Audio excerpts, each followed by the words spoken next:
In CIST 2510, Chapter 10, we'll look at working with navigation. So in this chapter, you're going to work with relative and absolute hyperlinks to create both internal and external site navigation. You're also going to learn how to create various types of hyperlinks, including text, images, and email. In the hyperlink basics section, you're going to review the basics of hypertext navigation to learn the difference between internal and external, as well as absolute and relative links. You're also going to learn how to build links, as well as what attributes and values can be applied to them. Now, before you create a single hyperlink, you will review the finished versions of the files that will be modified during this lesson. These files should be previewed in Dreamweaver, as well as your browser, to see how hyperlinks actually function. One tip that's not mentioned in the book is that you can test hyperlinks within the program by clicking the link while holding down the Control or Command key. Dreamweaver can even load external web pages as long as you have a live connection to the internet.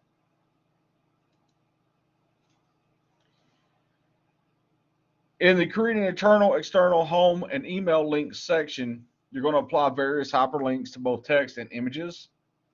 The text and image-based hyperlinks use the same basic code structure and attributes. You're also going to create a link to generate a custom email. Now, there are limitations to this method, and it's not recommended. It's not a recommended technique these days because it relies on client-side software, such as Microsoft Outlook, Apple Mail, that may not be loaded or installed locally on the visitor's computer.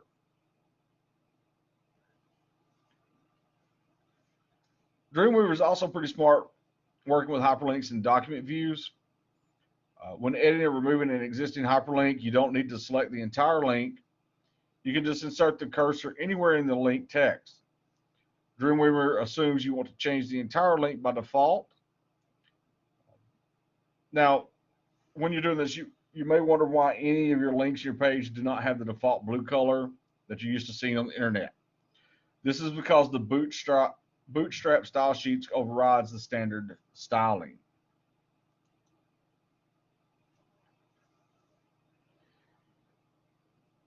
Now, you're used to seeing all hyperlinks that are formatted by default with blue text and an underscore.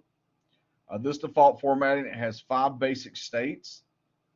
It'll be a linked, visit, hover, active, and focus. Now, in this chapter, you're going to review what each one of these states are and the proper way to declare them in the style sheet. When styling hyperlinks or any other element, you have to switch to all mode before you can see the favorite styles.css or create new selectors. So as you work through this lesson, most of the rules and selectors you create, they can be placed in any order within the style sheet. The order of rules is described as the cascade theory in lesson 4, the CSS basics. Now, if you change the order of rules in the style sheet, it can also have, it can severely affect how the styling is applied. And this is something that can even produce undesirable consequences. Now, although it's never expressly discussed in this book, you can control the placement of your CSS rules by how the new rule is created. First, click on the selector listed in the CSS Designer. The new rule will then be added directly after the selector. You can also use the selectors pane to organize the rules of your style sheets by dragging them above or below other rules.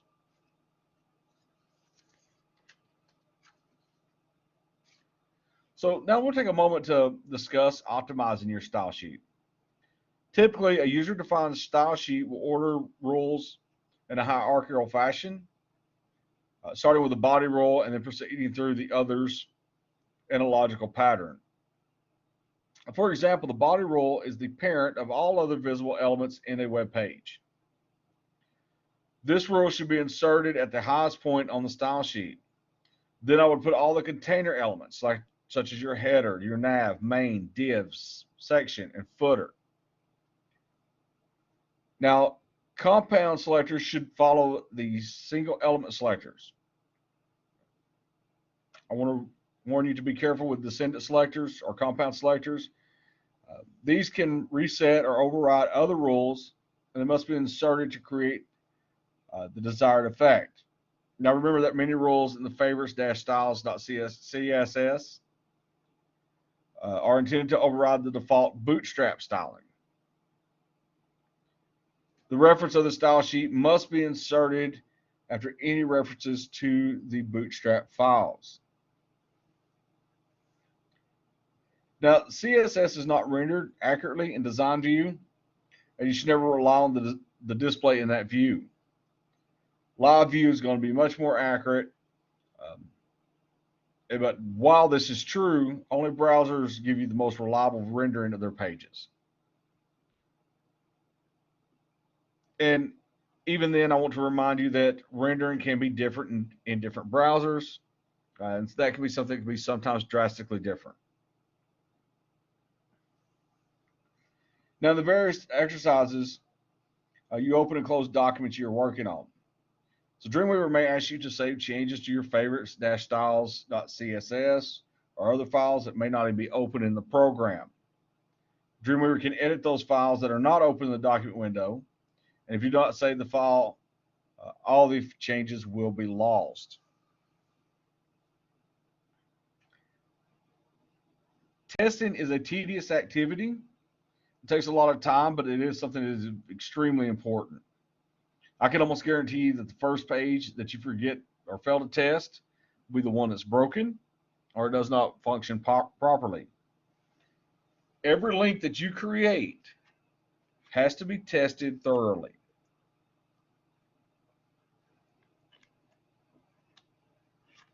Now, Google Maps, that's used for the map links in this exercises. Feel free to switch the search engine or web-based mapping application.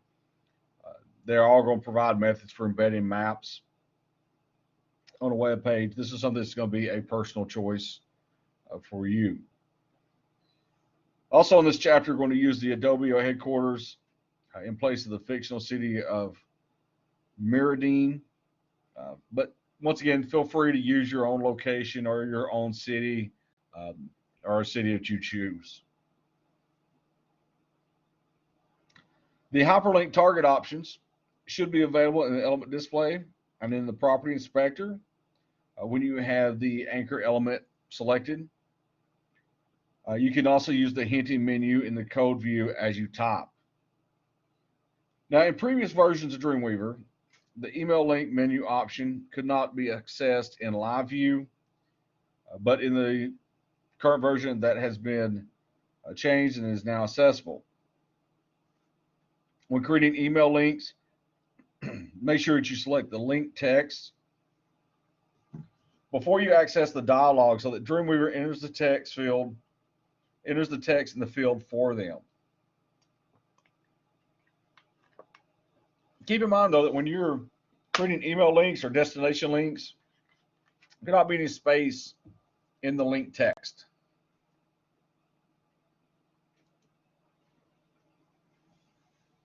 You're also going to learn how to apply a hyperlink to an image. In this, you're going to experiment with various techniques to create the link, including using the element display, the property inspector, as well as writing them manually within the code itself. Now with this, there's no right or wrong answer. This is something that's going to be, once again, your personal preference. In the past, images were going to be featured a hyperlink. They were automatically styled with a blue border. That styling was deprecated in HTML5.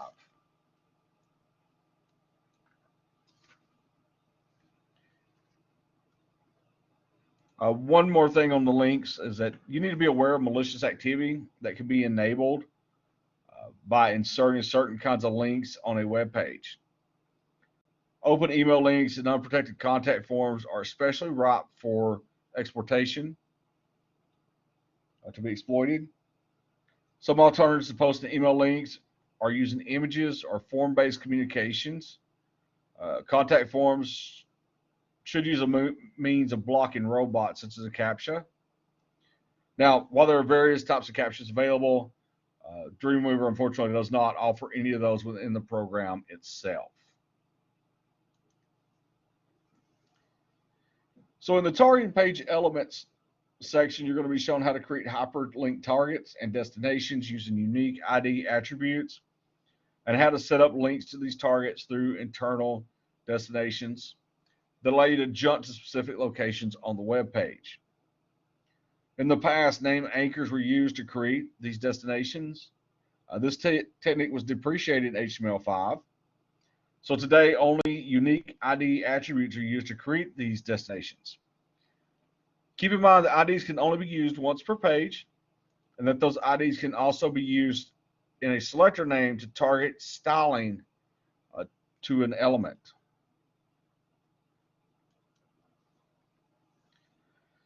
Destination links have changed over time. Like we talked about in the past, we've used named anchors within code. These efforts have been made to streamline HTML and remove unneeded or code. So someone realized that ID attributes were the ideal method for creating the destination links because they are unique and they can be added to any element on the page. Once again, IDs have to be unique and they can be used only once per page, although you can be used by multiple times within the site. The IDs are also case sensitive, and be mindful of typos. When adding ID elements via the element display, Dreamweaver may prompt you to create a selector in the style sheet. Now, since we're not styling this element any differently, there's no need to create a selector, so you can press the escape key. Now, if you accidentally create a selector, it's not a problem. You can delete the selector in the CSS designer. The selector will appear in the style sheet, preceded with the hash symbol. You may also add an ID to a wrong element, and if you do, you can simply delete it and start over. If the ID is spelled incorrectly, you can edit the ID in the element display, property inspector, or the DOM panel. Hyperlinks cannot contain spaces. So when you create a destination link, the ID reference must follow the file immediately and be preceded by the hash symbol, the hashtag symbol.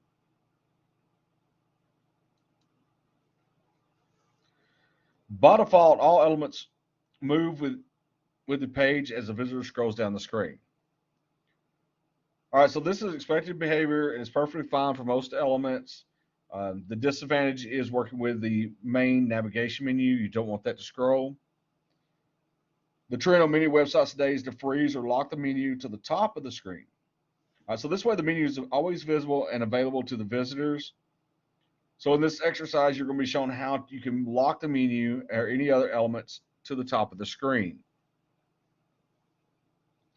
The CSS command used to freeze the menu can be applied to any element or component.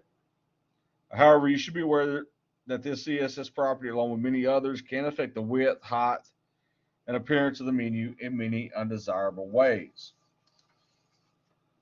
So the case you have here is that the navigation menu of the CSS property, it's going to cause the header to shift upwards under the menu. So we're going to apply a fix using the margin spacing on the header element.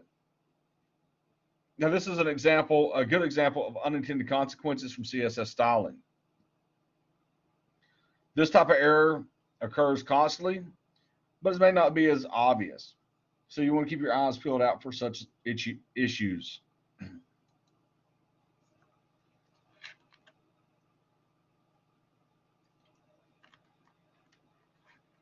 So in this exercise, you're going to be guided through styling the interactive effects of the navigation menu.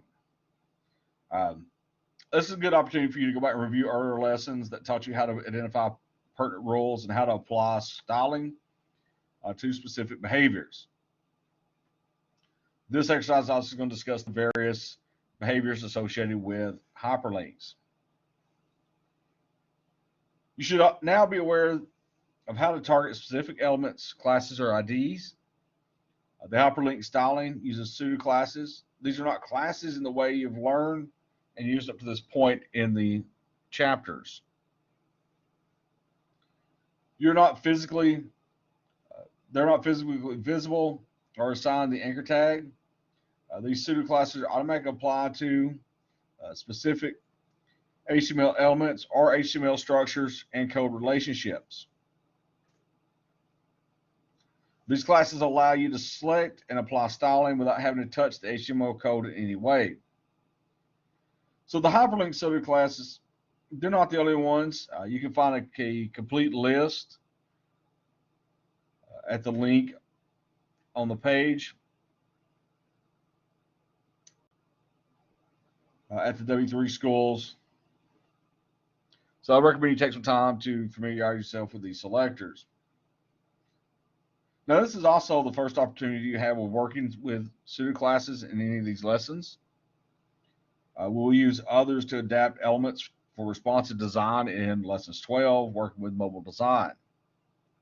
So you'll make sure that you know that the pseudo class references must be added directly to the selector at the end of the class.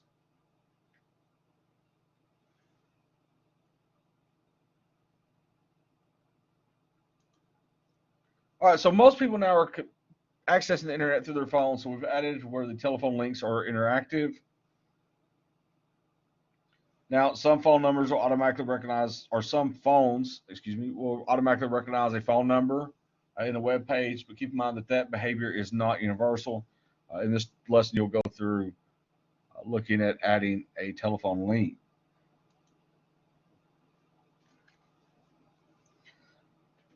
All right, so the checking your page exercise, this allows you to demonstrate some of the other important features in Dreamweaver that you can use to explore to explore some of the other important features of Dreamweaver that help you maintain a website. So for example, Dreamweaver has a full set of features that can check links, browser compatibility, accessibility, and other attributes that web designers and developers should master. Now you need to make sure that you know how to use Adobe Online Help for any errors found in the browser compatibility check. The report that's going to be generated by Dreamweaver may show a variety of numbers of missing or broken links compared to the screenshots in your textbook. The report may highlight resources from the Bootstrap style sheet for images that are stored on the internet. Keep in mind you have no control over resources on someone else's website. And if the images or other assets are called by the Bootstrap style sheet or scripts that you may want to download, Bootstrap style sheet or scripts, that you may want to download these assets and recreate them or host them on your own web server.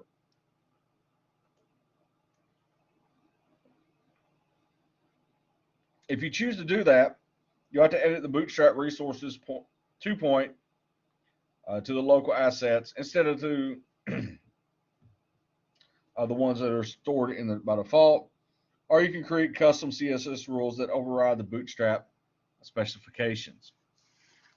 It's also important to know that the link checker report may change from time to time from what shows in the screenshots in your textbook.